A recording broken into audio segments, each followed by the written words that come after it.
What is up, everybody? Liam Murphy back with our Week 4 DFS coverage with our guest this week, Justin Macmahan. How you doing today, Justin? I'm good. Yeah, it's Macmahan, but no worries. Macmahan, there we go. Shoot from the hip. We're about to land some of it. All good. We're live. No time. Yeah, we're live, baby. Justin and I were talking backstage. For those wondering, I did survive the hurricane. It is chaos outside. There are trees pushed over. If you're wondering why I didn't do any Thursday night football coverage, that's what I was doing.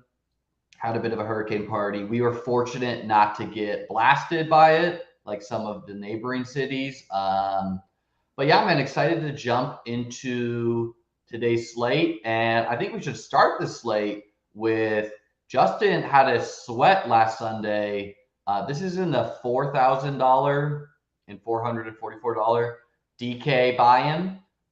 Justin placed 7th there with this beauty of a team. We can look at the team I had in here as well. So Justin, you see your team here. Obviously, I'm sure people are wondering, you were willing to eat the chalk on a couple players, a bunch of low-owned players, and a bunch of guys who, like in Olave and Elijah, I would say you're trying to get ahead of the steam on, where they're players you probably believe in. They're low-owned, and you want to have them before the field sees it, kind of. So like Elijah. Talk us through the process. Talk us through the lineup. Obviously, I'm sure you were wishing you had Waller. Yeah. So what I was telling you backstage. So right when it locked, I wished when I saw Jackson was only 0.8%. I had him pegged for like 3 or 4%. So I thought I would be the only Jackson Waller combo for sure. And if he was 4 or 5%. But once he was 0.8, then I thought, wow, I might as well have just played Mark Andrews because there's only like 4 other lineups that I'm even contending with that have Jackson at all. And I kind of thought Jackson might run for 100 plus in this game. So I was thinking, all right, I'm going to get like all this rushing points from him. And he could just as easily spread it out to like guys like Duvernay or Isaiah Likely, who I'm not going to play no matter what. So I figured all the stacks were either going to be with one off Bateman or one off Andrews to go with Jackson. So I was like, I'm just kind of fading those two guys having monster games. And Andrews did have a monster game. So, and then Waller was terrible. So it just killed me. But right when it locked, I wished I just played Andrews. But at the time when I was building it, I thought you were getting different than anyone that I want to have the only Lamar Jackson team that is also with Darren Waller. And then if those two guys go nuts, then it's like, if the chalk, because I needed a lot of the chalk to bust. Unfortunately, I had the 2 worst chalk pieces on the whole slate as my 2 guys I was willing to eat with this lineup. Olave, I ended up having on like every team. I think I built 4 for this contest and I had him on all of them. That's just a guy I thought would just get peppered with deep balls from Jameis. Elijah Moore was just, it's a bummer because if I didn't play, if I did go to Andrews, I would have cut Montgomery or Elijah Moore. Those were kind of my like last 2 guys. And so it's a bummer that they were my worst too. It really made it hard. Like I honestly, I woke up Monday and I was just like even more disappointed than on Sunday, like looking at this team and just realizing like how close I really was. Yeah. So let's just, for anyone who is wondering, this is about a 660 person field or so. Obviously that's why Lamar's coming in at 0.8% because, in these higher buy-in, smaller field things, ownership really clumps together. You can see the winning team here. Nothing that crazy. A Hurts double stack. Devonta at 1.9% obviously did it, but pretty much chalked out. Something that you did too, some mini correlation. How about why were you willing to eat the Montgomery chalk? It was really just that was the last spot that fit. He's the guy who fit. Yeah. It was just the guy who fit. And I thought my team is so unique. I don't need to worry about the ownership on Montgomery. So if he's the last guy who fits, he projects great. This was my only team with Montgomery. I honestly didn't like him all that much. But he projected great. I didn't play him last week. And honestly, in hindsight, he was a fantastic play because Khalil Herbert ended up being the highest scoring player on the entire slate. But so Herbert's just better, that's kind of the. I do think Herbert's better, but like, there's really no way you look at what Herbert did and you're like, Montgomery would have had a terrible game. Like he definitely Montgomery was not a bad play off of that. he would have done well. So it's just a shame because if he plays, I probably win the million. I doubt anyone in those 6 teams had a guy with 1 point. Yeah, I'll ask you a couple questions here before we move on to this slate. One is, are you a hand build guy, or are you someone who, like, what are you using if you're hand building? Are you looking at some sims at all? Is it more just based on so we have an optimizer. We have an optimizer that has projections and ownership. I use it to try to figure out where I think other people's lineups are going to end up. Sometimes I'll lock, like, for example, like last night, I used it to figure out that if I play Waddle captain and then I play Tua, like Waddle captain was pretty unique for last night's game, but the most obvious lineup that you would land on was going to be super duped. Yeah. And it projected, like, I used the optimizer to realize the team that I liked with Waddle captain was going to be so much better projecting than any other Waddle captain lineup because it just fit perfectly in the right correlations and everything. So I was like, okay, I can't use this, which ended up getting me off Tua. I ended up running Waddle captain without Tua. And I still didn't win because I didn't have Higgins. But it was like, sometimes the optimizers. It's the process. But I mean, well, Showdown's a little bit different than right. But sometimes the optimizers can help you realize that you're going to end up on the same type of build as other people. Like, even if you have a couple of unique things, it's like, okay, everyone who uses those 2 unique things will probably plug in this, and this to go with it.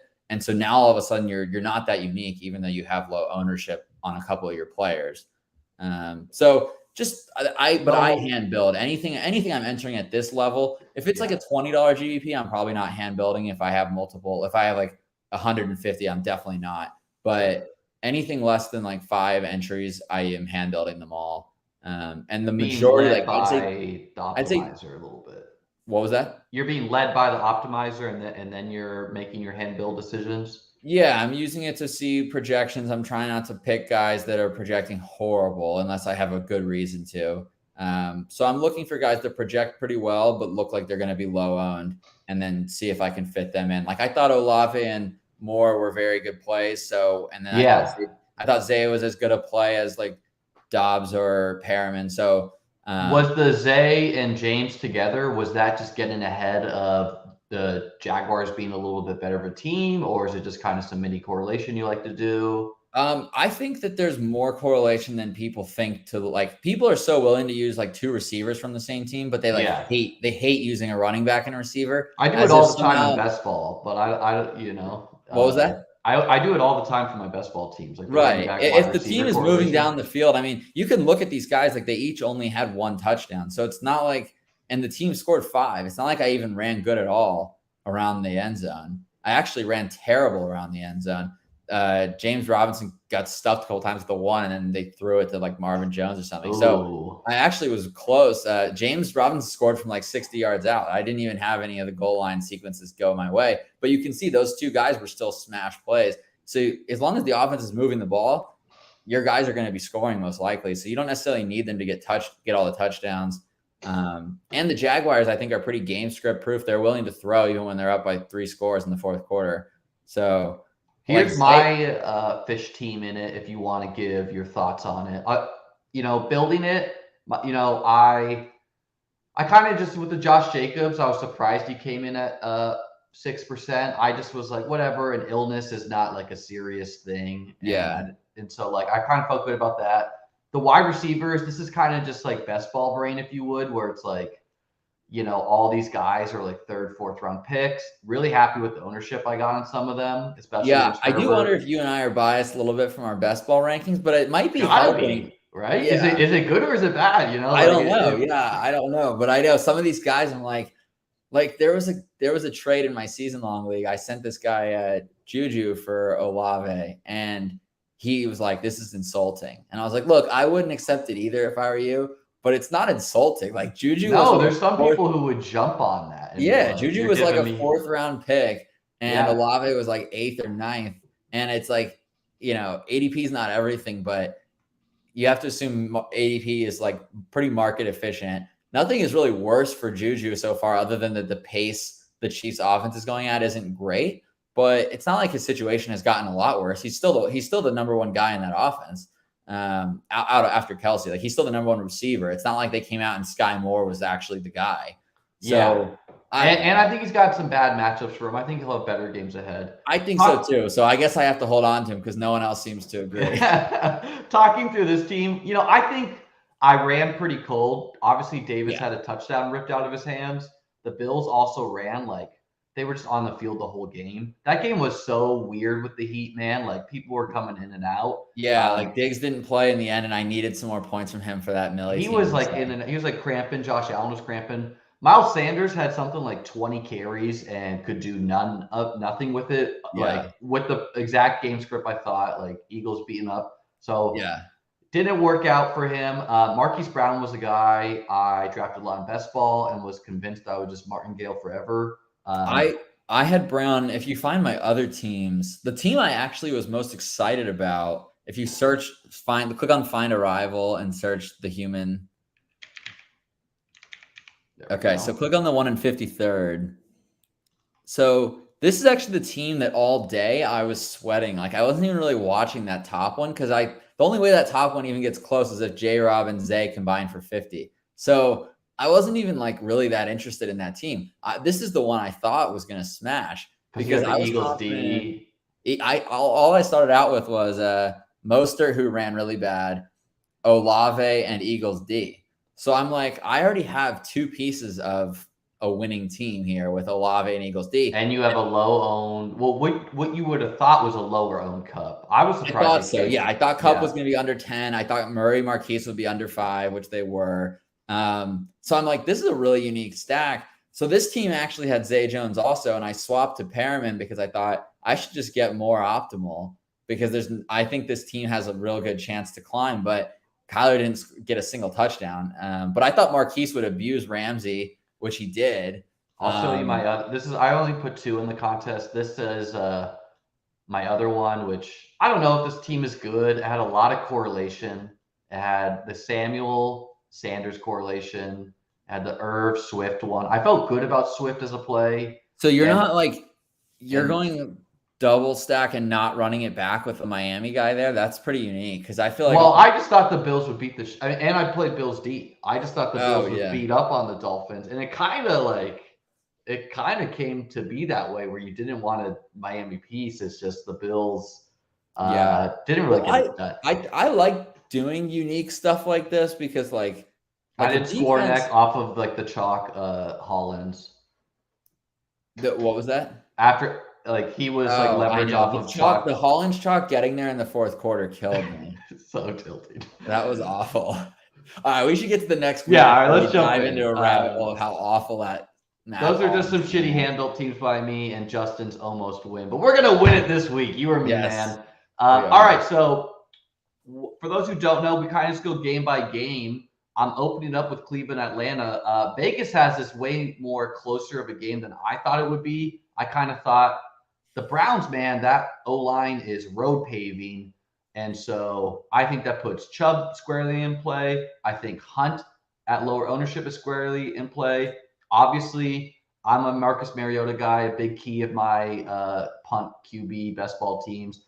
And London and Pitts, man, could get there as well. Any pieces you like from this game or any thoughts you want to give?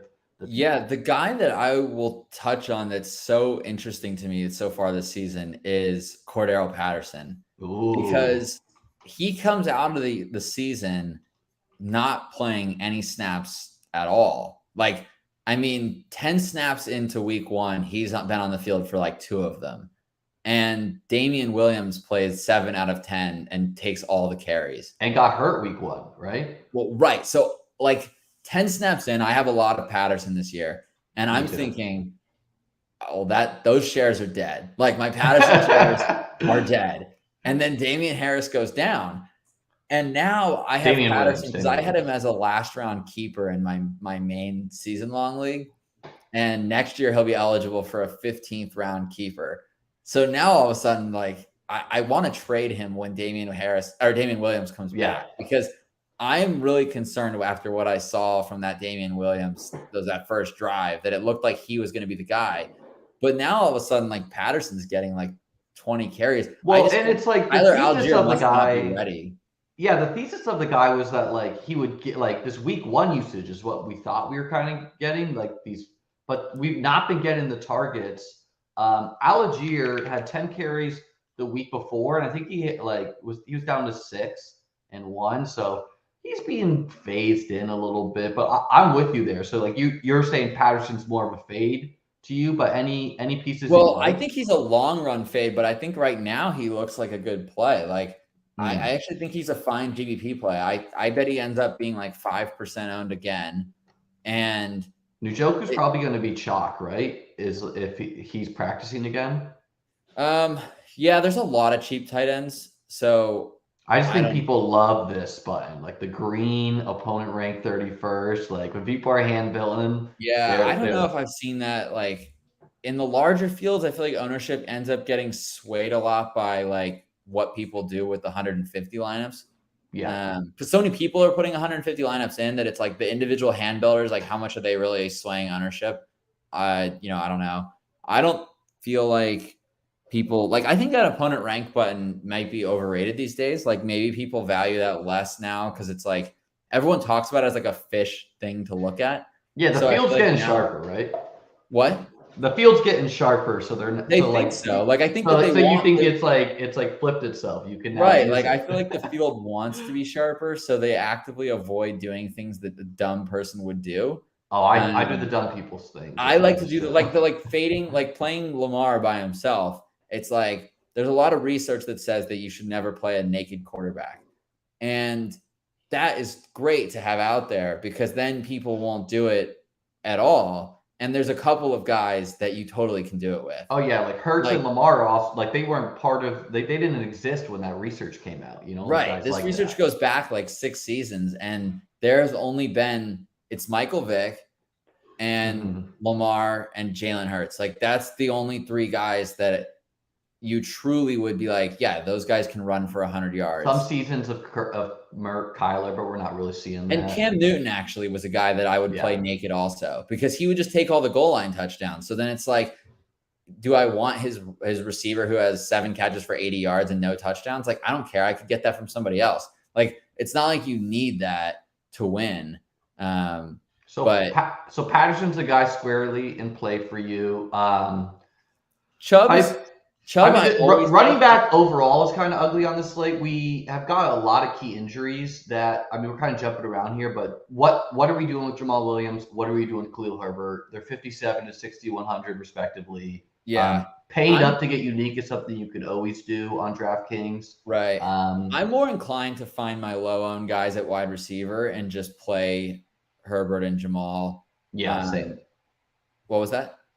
I'm with you there. Yeah, I'll eat more chalk at right I think Herbert's team total is only 18, so I don't see myself fading Jamal, man, because he could be in an age where workhorse running backs are becoming far and few between. We know he's the goal line back. Like he already was the goal line back, and now it's like, okay, yeah, I think Craig Reynolds will get some play. Craig Reynolds is actually like probably going to take like a decent amount of work, but 0 goal line. Yeah, but he's not going to get the goal line most likely. Yeah, it's hard to really fade Jamal. But I think in high stakes he could be over 50%, which could be the first time this year that there's a running back over 50% owned, or any player over. Saquon was really up there that week 2. Yeah. All right. So anything else you want to say on Cleveland, Atlanta? We kind of jumped around there. No, I think you could take a stab at Amari Cooper instead of London. I think Cooper will be lower owned than London. He's looked good, and so Brissett's looked efficient, man. Like he's not looked like a disaster at all. Right, Brissett's looked good. I think if you think about what's the average player going to do if they stack this game, they're probably going London and Chubb. So I think going Patterson Cooper is an interesting build. Interesting. I think Pitts is definitely in play. He's just getting cheaper. And I like Njoku if he's not going to be chalky. Yeah, I don't think he will. I think you can get Njoku. Do you think this was more matchup based? Are they more? Yeah, from watching it, it didn't look like Njoku was the first option on most of the balls that he caught. Yeah. It looked like it was more of like a Brissett going through his read, and then they just weren't covering Njoku. So Pitt's been a tight end funnel for a while here. Yeah. So I don't know. I think I'm like less excited about Njoku from that 1 week. I mean, he's always running routes like that. That was always a live thing that could happen. But like Conklin is more exciting to me now. Like Conklin, we love the Conk Daddy. I got him on all like the best ball teams. The way that Pitt was just leaving the tight end and then Conklin like leading the NFL in routes run, it's hard to not get excited about. Well, we'll get to that game because we have to talk about what does Zach Wilson do to that offense. Moving on to one of the more exciting games. I don't feel like I'm looking at this game the same way the industry does. Like, I do not want to be playing players against this Bills defense. And I understand that this Bills team is, and we saw kind of with the Dolphins a little bit, like the narrative was they came off this game in the heat where the offense was on the field the whole game, but the defense wasn't. The Bills were missing, a whole depth chart worth of players in that game. They're getting back some of their guys. Yeah, they're still great. They're still missing some guys. One of the takeaways is if Gabe Davis can go, it looks like he had a minor setback, is Jake Kumerow has a high ankle sprain. I do not think they wanted to play Gabe Davis as much as they did last week, but they don't really have a chance. I'm definitely going to eat the chalk. What is Allen chalk? Like 10, 15%?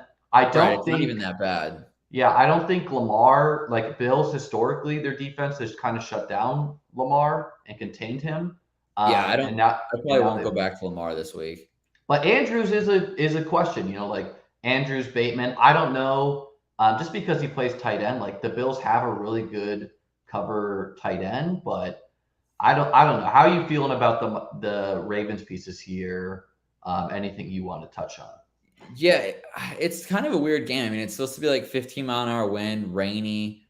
Usually people don't like those spots, but I do part of me feels like this is the kind of game that everyone is going to talk up as the big chalk game, and then it won't be. Because there's no one in this game that is like underpriced. So there's a high total, but there's nobody that you'd say that guy is for sure who you start with. Like 8.4K for Diggs, I'll probably pay it. I'd be fine to pay it. But I don't. Especially on this slate, there's not many wide receivers because a bunch of the wide receivers are off the slate. With a lot of this top one. So I'll probably play Diggs myself, but it's like looking at the other options in this game, these offenses are more spread out than people think. Like, guys, this is why I played Naked Lamar last week. Like, guys like Demarcus Robinson, Isaiah Likely, these kind of like random ass guys like Justice Hill, even like these guys who caught a touchdown for them last week. It was Josh Oliver, right? And same with the Bills, like Quentin Morris, Reggie Gilliam, their fullback, gets some work. There's a lot of random guys in this game that can do stuff. So I don't feel like there's any easy value plays. So it makes it a really hard game to stack. Like if Gabe Davis is out, I guess then you play Isaiah McKenzie.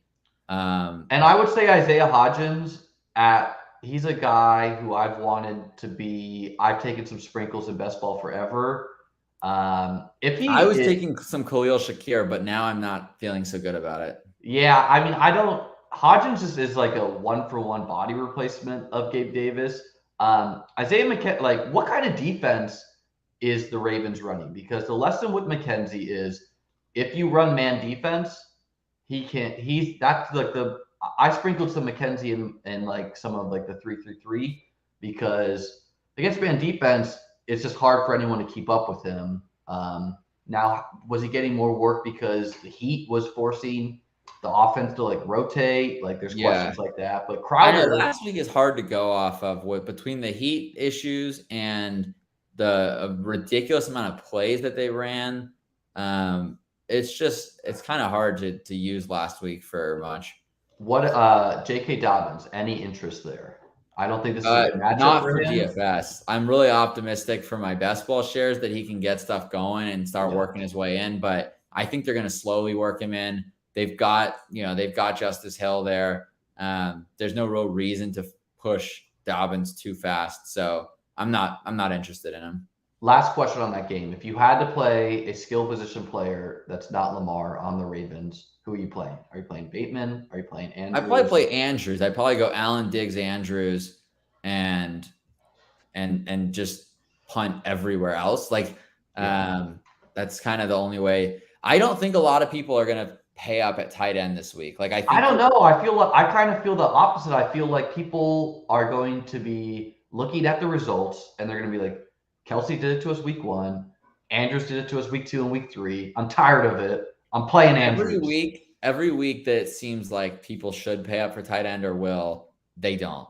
Like, so far this season, it's been like the stud tight ends are like 5% owned. And the chalk is always like the 4K guy. So it's probably going to be like Pat Freiermuth and like TJ Hawkinson. Like, now that Dalton Schultz could be if he's ruled in. He could be. I think it'll be Hawkinson. I think he's going to be big chalk now because everyone's going to be like, oh, well, St. Brown's out, so Hawkinson's going to get fed. Maybe, but I don't know. I'll believe it when I see it. I feel like Hawkinson has been a letdown a million times over. All right, moving on to one of the most interesting games to me, actually, Washington-Dallas. My takeaway from that Monday night game is that Cooper Rush is much better than people think. Yeah. I don't think you should be punting quarterback too much in tournaments, just with like how much they can separate. But I'll definitely have a Cooper Rush team or two. He was let down by his wide receivers. CeeDee Lamb dropped like a 60-yard bomb. Guys were dropping touchdowns.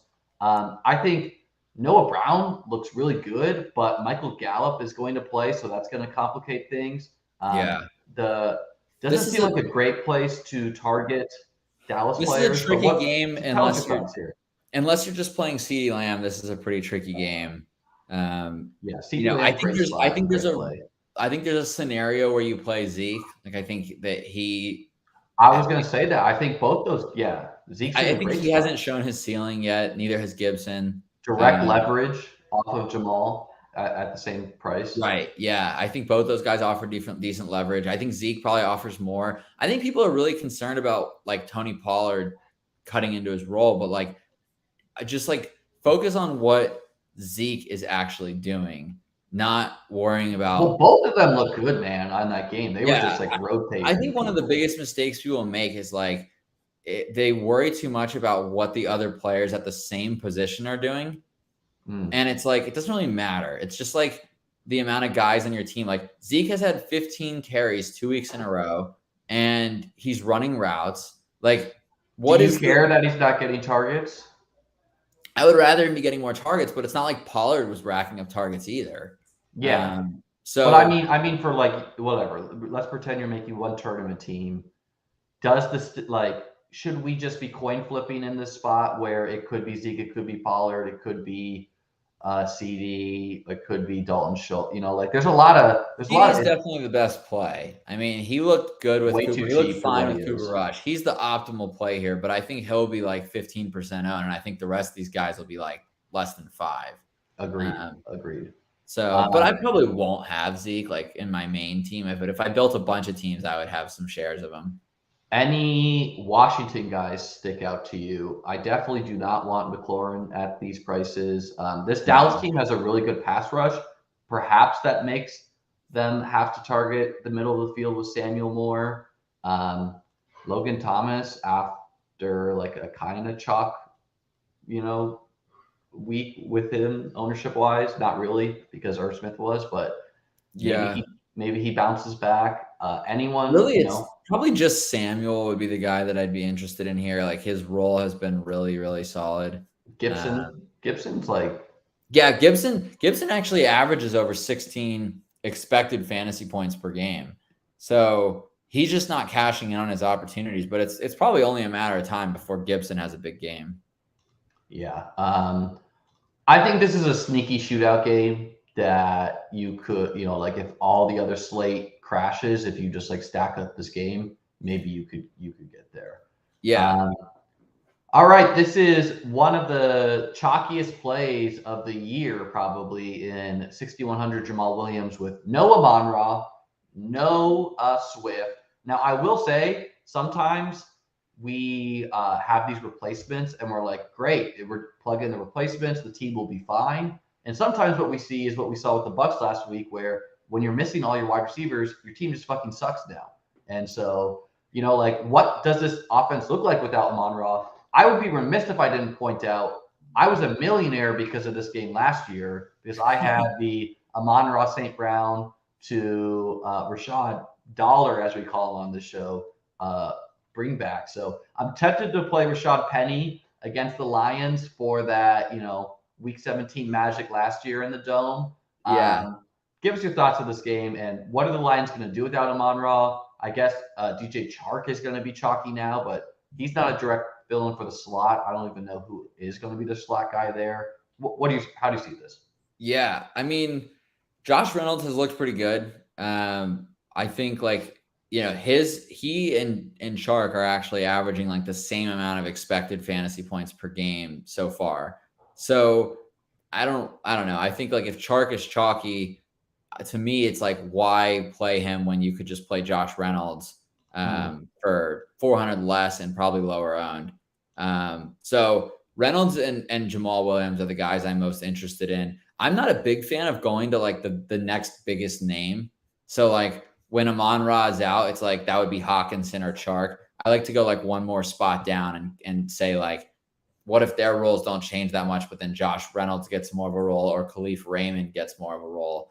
It could be Quintez Cephas. The problem I think Cephas is the slot, right? I think he is the slot. I just don't think I'll mess with it because I think too many other people are trying to guess there. And I guess for me, it's like, if you're guessing, you have to get two things right. Like he has to actually have the role that you're guessing he will. And then he also has to have a really good game. There are other players at 3K that you already know will run routes. You just need them to have a good game. And they'll actually be lower than Quintez Cephas because everyone's so hyper-focusing on the Lions that they're all considering all these players.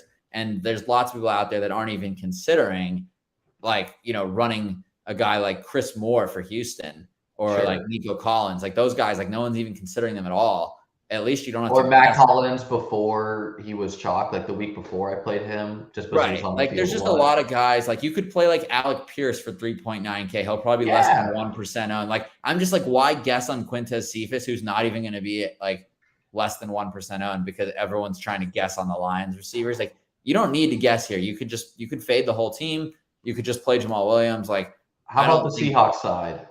Are you like? I mean, some people are even touting Geno Smith. I don't think I'll ever play. The problem with the Seahawks side is, again, it's like they're going to be secondary chalk as people try to run back their Lions players.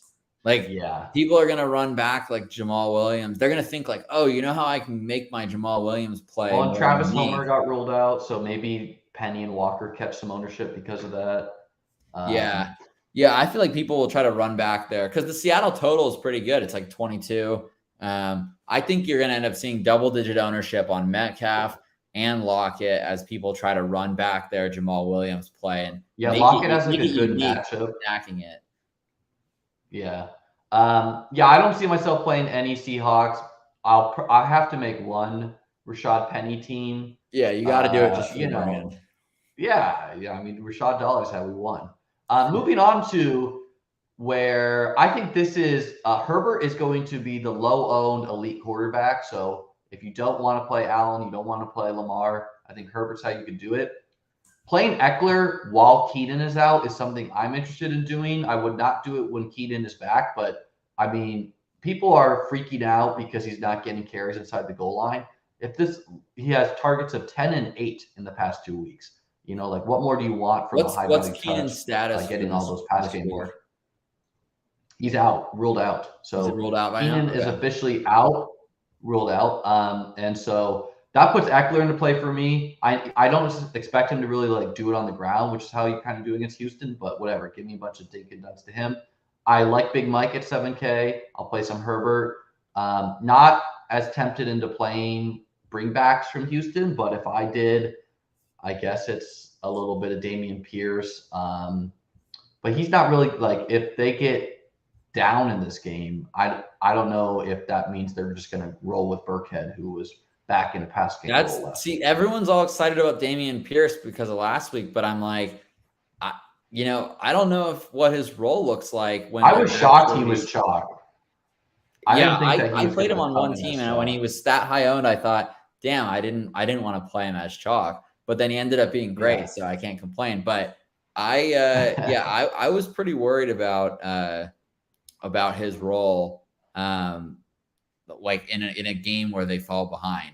But I don't think they're going to fall behind. I actually think that Pierce Texans D lineups make a lot of sense.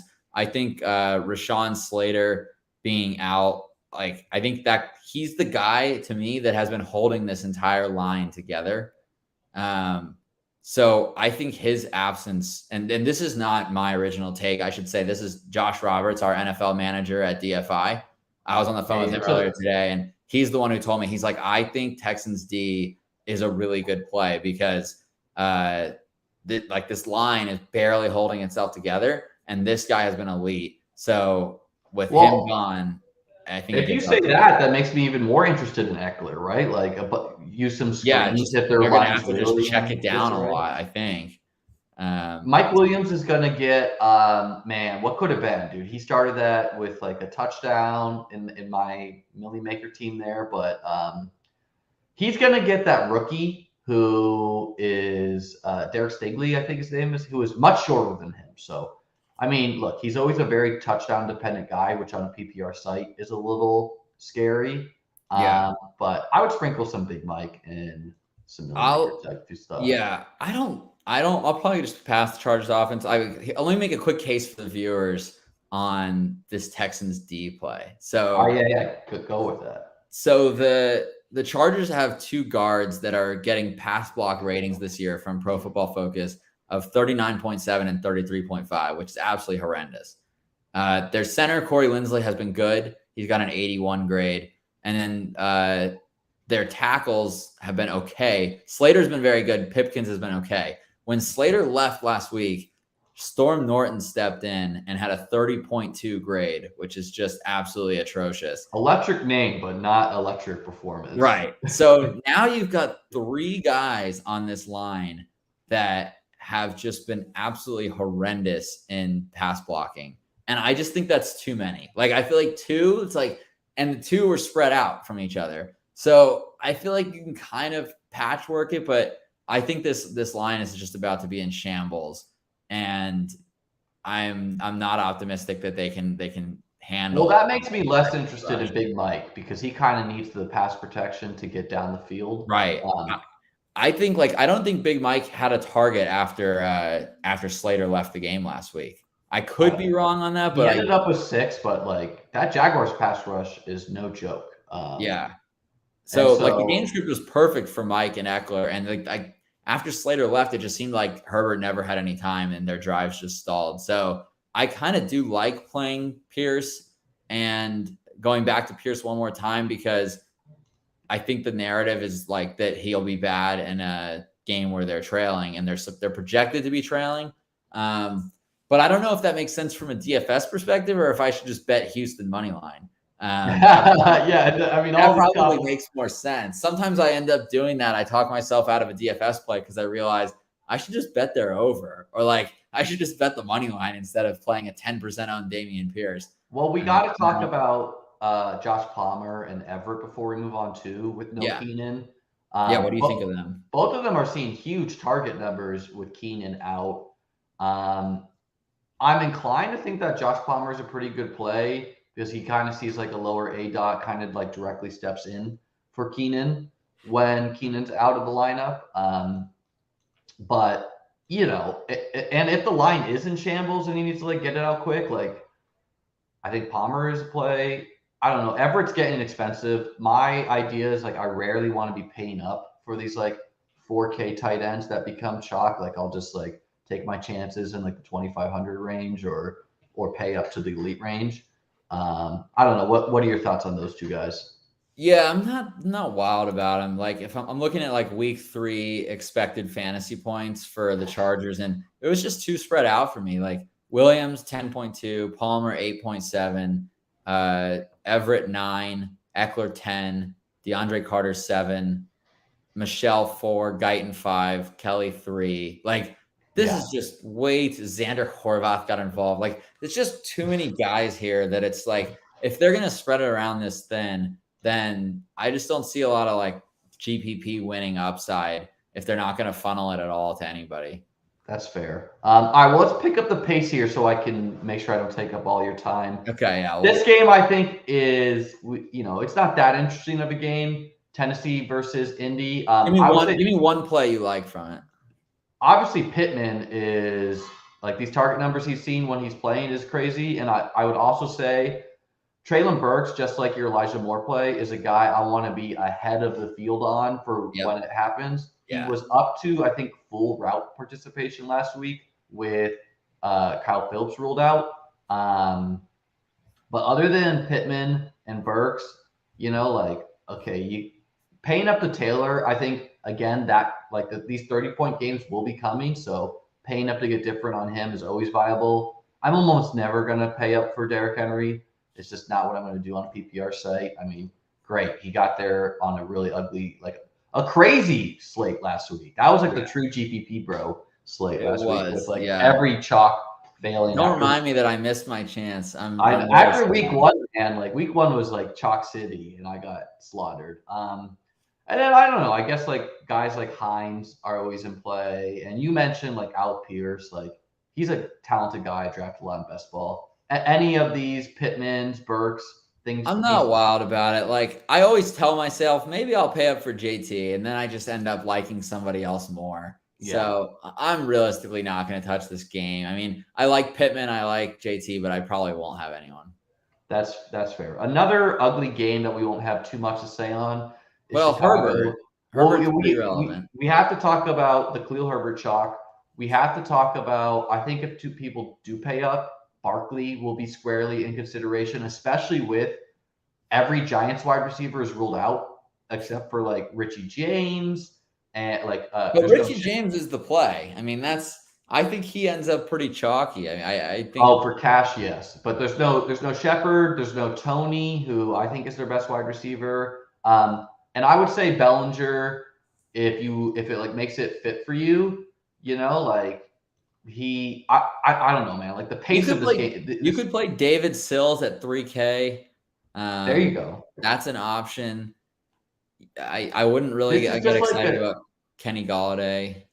It's not a game I want to do any bringbacks in because this could be a 14-12.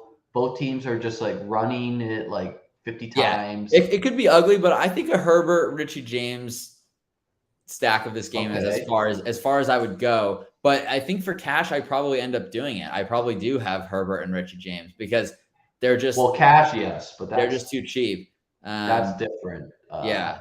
In GPPs, I probably don't play Richie James, but I probably do end up playing Herbert because, like you said, maybe I'm a sucker for it like everybody else, but I just think Herbert is extremely talented. I drafted a ton of Herbert. I just think he's great. I'm married to my take that I think Herbert's better than Montgomery. And you can run on the Giants, man. We just saw the Cowboys do it. They have only an 18 total, but if Herbert gets one of the two touchdowns, then he's a smash. So you don't need them to score a ton of points. You just need them to give it to Herbert 20 times and kill the clock while he gets all the work. Let's look at this real quick before we move to the next game. So in the running backs in the 57 range. So you could pay down to Josh Jacobs, who is talented, but probably won't be too high owned. You could pay down to Breece Hall and ETN, two lower owned guys who I would say are going to get pass game work, probably.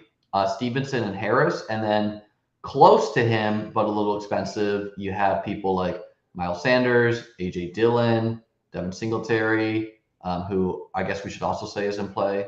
But I don't know. If you're giving me Herbert versus all of these names, I don't know. It's just hot. I don't want to be just chasing recency. He's gonna get no pass game work probably. Look at that smile. He's ready to go off. Hey, that's part of the analytics, man.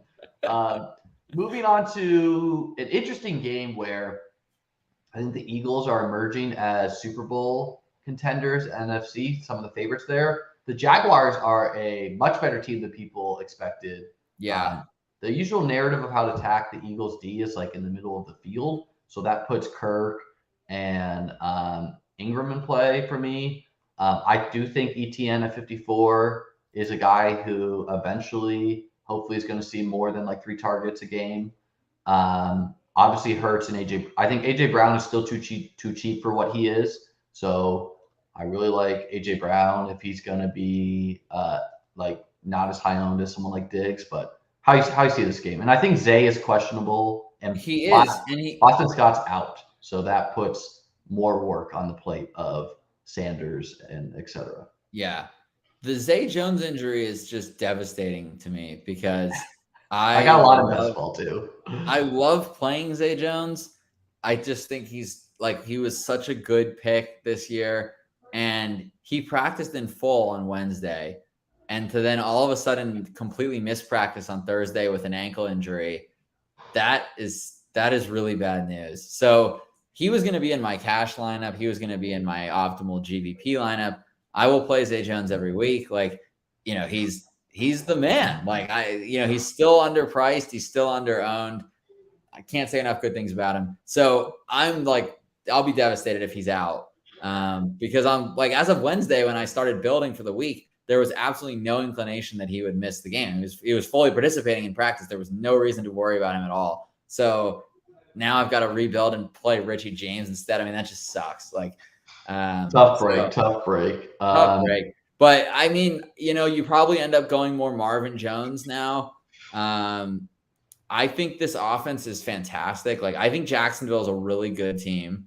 I am super bullish on the way that they play. They play at a very high pace. The only thing that I don't love is that I just think Hurts ends up kind of popular, and I don't love that everyone will try to run him back. I try to avoid the teams that are just going to be secondary chalk because people are forcing a run back, because it's like, you're not even playing this guy because he's the best play. You're just playing him because you want to run back your stack. So I don't want to be sharing ownership with those people for that reason.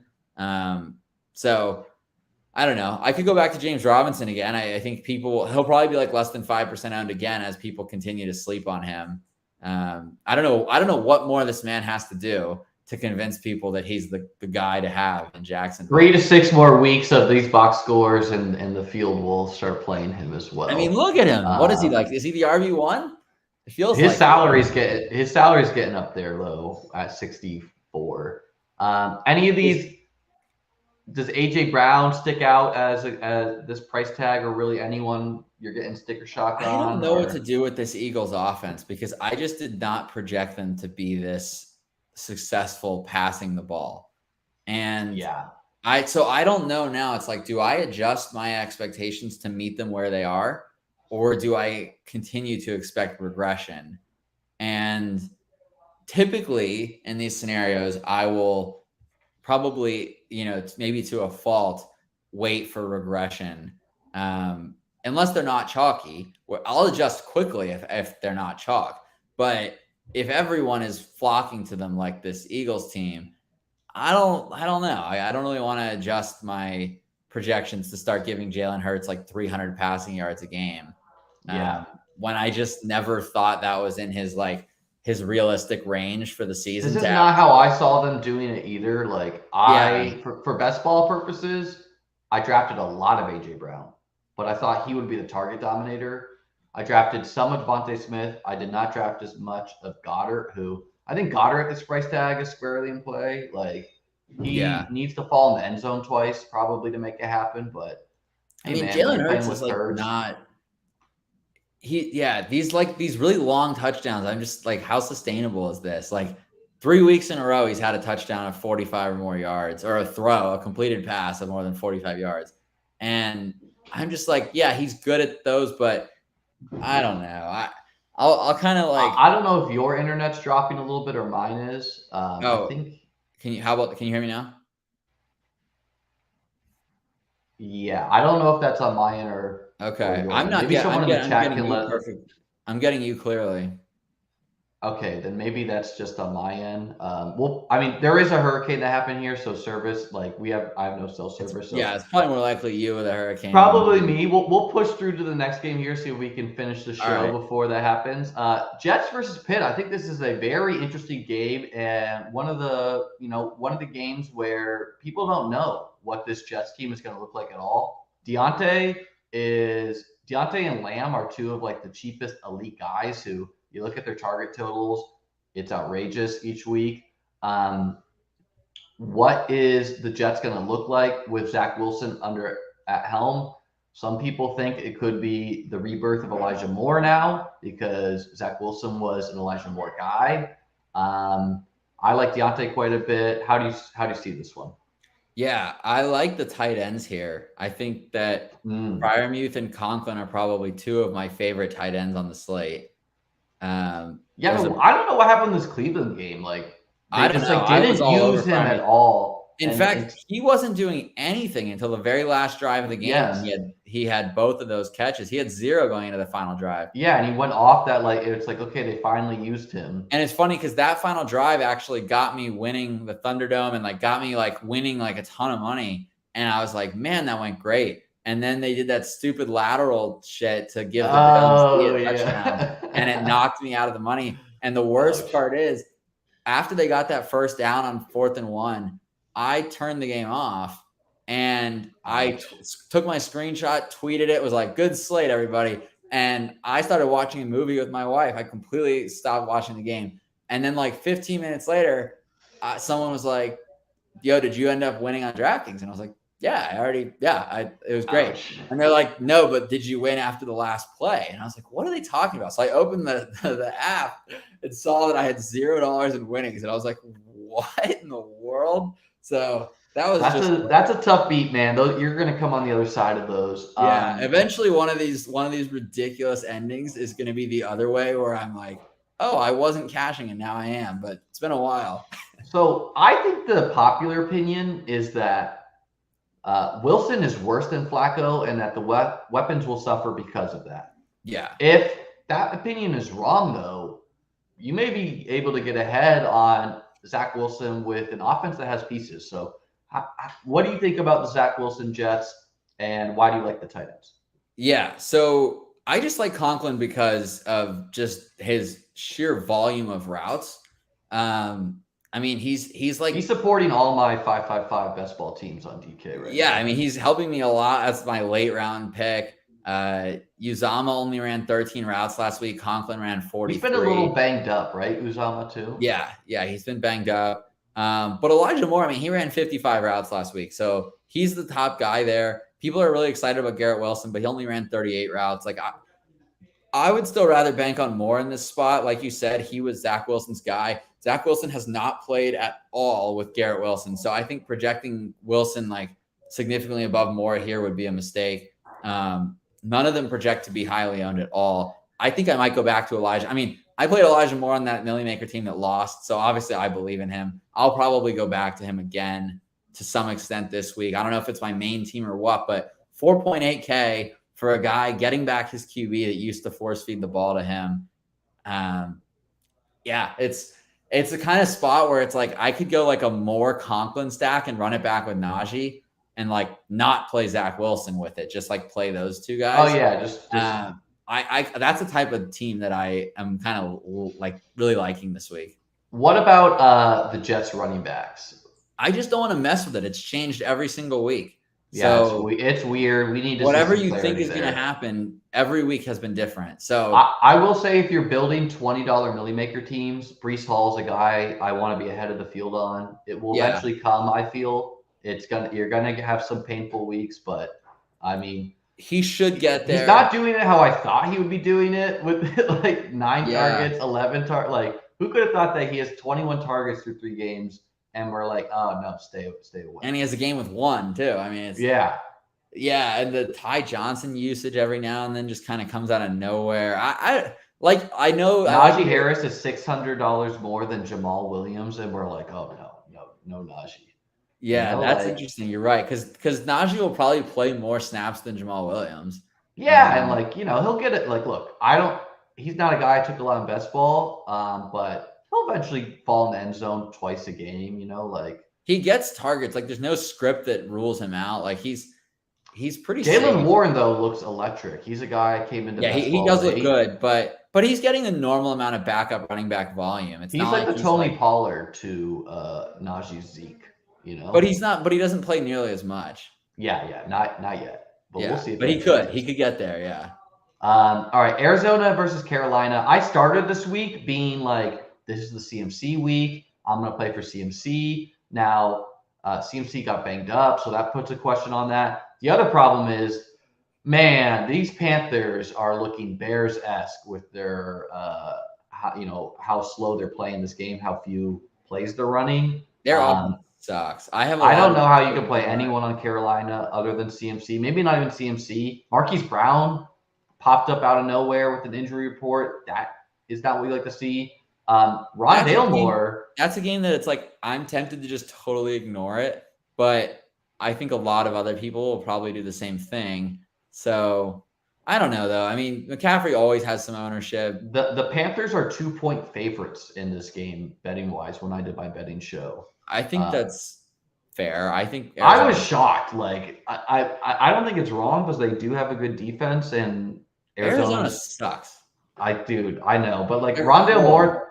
Well, we have to talk about that too. So yeah, they have no AJ Green. What are they doing? Are they going to put Moore on the outside? Are they going to is Dortch going to get relegated to the shadow zone? Do they play Moore and Dortch? And like, what the hell is Arizona going to do in this game? I have no idea. I just want nothing to do with this offense. It's atrocious. Kyler Murray looks so bad. I played him last week, and I was like, I have to swear off of him. Even though he threw for 300 yards, he just looked horrendous. Yeah, man, I've been playing him, and it's not been going. I have so many Murray to Brown stacks for best ball. It's like not only does he not throw well anymore, but he also refuses to run. So yeah, that's I don't understand what's up with this like lack of rushing. I think he hates Cliff. He wants Cliff fired. Maybe there's some clause in his new massive contract that's like he doesn't get all this money unless he plays like X amount of games. So he's just like not willing to take hits anymore. But he doesn't run. He had tons of opportunities to scramble last week, and I was like screaming like, go run, and he's just chucking it to a triple coverage instead. So I think he's just like refuses to run unless it's just like wide open. Like he will only run in a scenario that Ryan Tannehill would also run. Like that's how bad it's gotten. It's like I don't even know why I even project him for his upside anymore when he literally had 2 rushing attempts for 8 yards last week, that's a Ryan Tannehill stat line. Like it's just awful. This game is just full of ugliness. I mean, DJ Moore, dude, I pretty much faded in best ball. I just didn't think he was worth the sticker price, but I like because Mayfield throws a really good deep ball. Here's a wild stat for you, Liam. You ready for this? Go ahead. In the last since 2018, so before the season started, it was over the last 3 seasons. Baker Mayfield had the second highest deep ball accuracy in the NFL. The only guy who was better was Tom Brady. Well, which is I don't know, man. What is this though? What is this? What happened here? Is it coaching? He's been awful. That's what's happening. I was saying I was excited about DJ Moore because I thought Baker can throw a good. This is the DJ Moore game if it is one, man. Like this Arizona defense is terrible. Everything about Arizona is terrible. If Zach Ertz gets like 10 targets a game, but I don't really have interest there. It's kind of funny. The Ertz targets are coming a lot of it in the 2-minute drill. Like there are a lot of the late twice a game, man. Yeah, really for them. 3 times a game for them somehow. But yeah. The Ertz targets are a little bit of a mirage because when they're in a neutral scenario, I don't feel like he's not getting fed the way it looks like he is in these box scores. So there's just, I don't have a lot of interest in anything here. Like, I think Rondale Moore ends up being pretty chalky, but they could easily ease him back in at 50% of snaps. And then it's like, do I want Rondale Moore at 50% of snaps on this awful offense? Probably not. If I was going to get DJ Moore at like 2% owned, I'd be all in. But I think he ends up being like 8 to 10% again because people just refuse to die on this Panthers team. Panthers defense squarely in play. Cardinals defense is terrible, but you can play them. I would also say for the season-long freaks out there, this guy is talented. I don't think he was just signed Blackshear, but he's a guy who, if CMC is ruled out. Dude, this is a Virginia Tech guy? Yeah, he was with the Bills, so that's the only reason I know him. And I don't know. Now he's on the Panthers. So no, I'm thinking of the basketball player Blackshear from Virginia Tech. I don't know who that guy is that you just showed. Blackshear, man. That's all I know about him. Give it a look. All right, moving on to one of our last two games: New England versus Green Bay. This is the Brian Hoyer game, and I was pretty shocked by this Vegas line. It's Green Bay +10. I don't think Mac Jones is worth that many points. I think both defenses are squarely in play, more so the Patriots at the price. I think Ramondre is a good play at 5,200, especially if he is not going to pick up ownership. Yeah, Green Bay -10 is a big line. New England at only 15 team total, like that's so low. That's the lowest on the slate by far. But I don't want to play Packers D against a team that's just going to run the ball a lot. Like it's not useful to have a low team total if you're not throwing. Yeah. Romeo Doubs probably should be higher owned than he'll come in at. I don't know what his ownership will be, but last week we were really considering playing Dobbs in a lot of different contests, and I ended up swapping to Rashad Perriman on most of those teams, and then Dobbs had a great week. So I might go back to him. I don't know. I think it looks like Rodgers likes him more than anyone else. Like I think he is the one. I think he's the one. So you want to be ahead of that. Like, dude, Randall Cobb. Let's put him out the pasture, man. Watkins is on the IR. Watson is off the IR and he didn't play last week. So, but that might just help Dobbs. Like that could just. I think Dobbs is the favorite target for Rodgers. That was true in the preseason, true in camp. And it's looked true last week. I think he would be the guy to play there. And it's kind of weird because he has like a really low ADOT right now, but I think in college he was like a high ADOT winner. Is something I read. That's not my take. He can be a burner. I definitely think he can get some deep throws. Rodgers likes to throw them. Their total is high. I think they'd be willing to keep throwing if they get out to a lead. But obviously at the end, they'll salt it away with Jones and Dillon. But any interest in Dillon at 6K off of the 6,100 and 6,700 chalk? Dillon's definitely getting he's getting like playing third downs, man. This Green Bay team is weird. He's getting a lot of valuable work. I don't know about third downs, but he's definitely getting like a decent amount of expected fantasy points each week. So there's interest there, but I probably won't have him. I'd probably rather go Antonio Gibson. Yeah. Okay. Moving on to our last game before we give our closing thoughts on the slate. I think this one has a ton of interesting plays. Sutton is way too cheap for what he is probably. Judy, I'm less interested in. Devontae, I think could come in pretty low owned for who he is, just because I think people are really down on this Denver team. I think Josh Jacobs is in play. Waller's in play. And it's hard to stay interested in Denver when they've just looked like shit 3 weeks in a row. I know, man. But you got to the whole public's so down on them too. And I don't what is the real Javonte Williams? Is he what was his 12 target game? Was that just. I don't know. And so you could always count on getting Melvin Gordon at 2% ownership. So I'm not doing that, but I'm not going to either. But he always has some pop games in him. Waller seems like he's got some big games in him. I can't believe that last week was Mac Hollins' week to the extent that it was, and I got nothing for Darren Waller. That was just rough. This is an outrageous outcome for Mac Hollins. This was like a 99 percentile outcome. This is the nuts. And the worst part is that it was all in the fourth quarter. He only had 2 catches for I was feeling good about the fade until it was going into the fourth quarter. He had 2 catches for 30 yards, and I thought 6 points. That's fine. They can have 6 points. And then he caught one more long pass and got up to 12, and I was like, that's fine as long as he doesn't do anything else. And then he put up 25 points in a quarter. Josh Jacobs, any interest there off of the Herbert chalk? I mean, I don't really know what these. I hated Jacobs coming into the season, so I didn't draft him in best ball either. So it was weird. So it's kind of hard to get excited about him, but he does seem to have the RB job. I mean, last week it was Brandon Bolden got a little bit of work, and then no other running back got anything. So, I mean, Judy? It's really weird that all the reports out of training camp were like, this team hates Josh Jacob. It's going to be Zamir White season. And we haven't seen White at all. At all. And he looked good in preseason.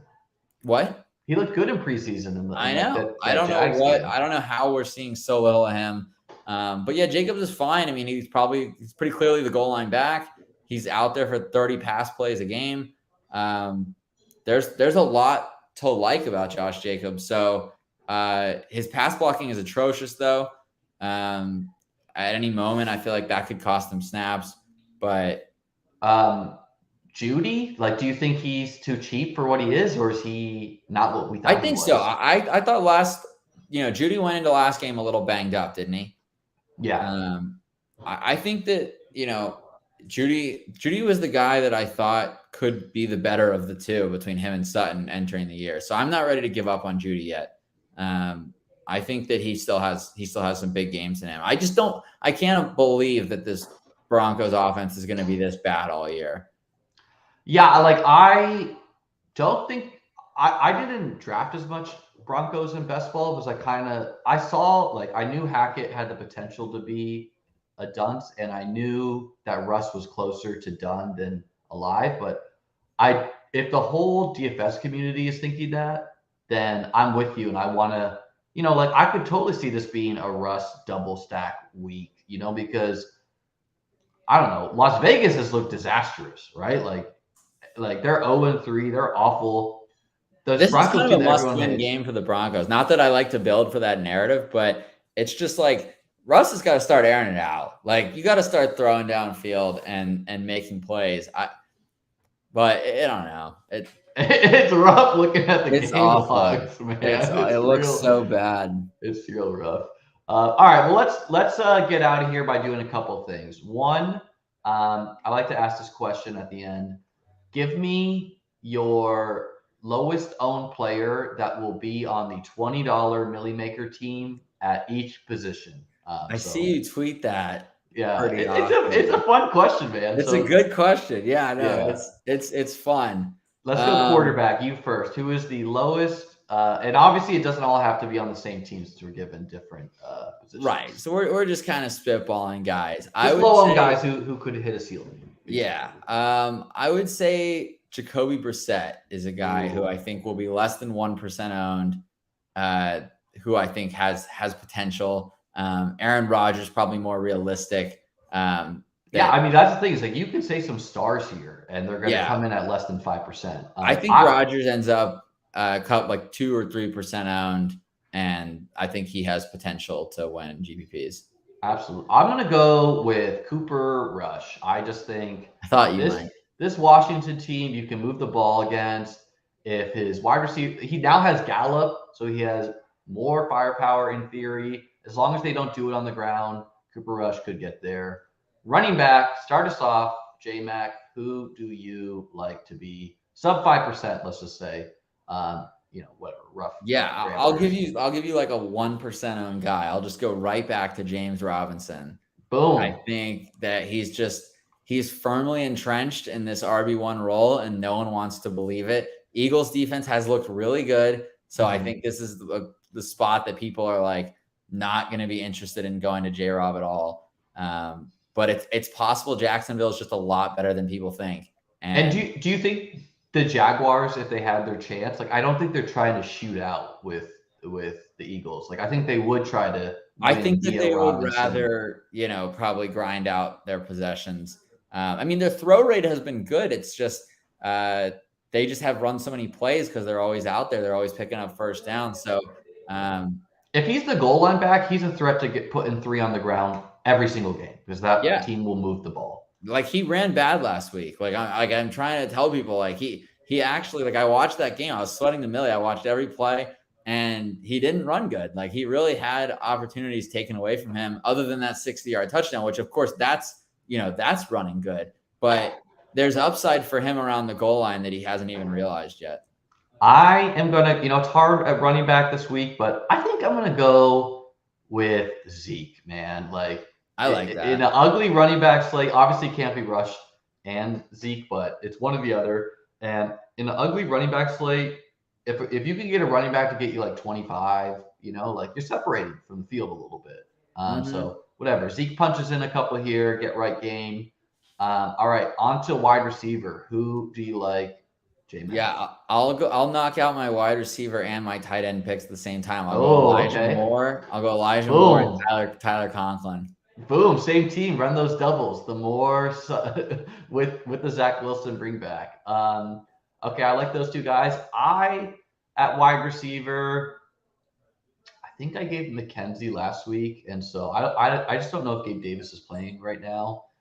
Oh man, it's a tough slate. Who do I'm gonna go with Treylon Burks. I think most of the field that pays down in this range will pay down for more. I think Palmer will soak up some ownership.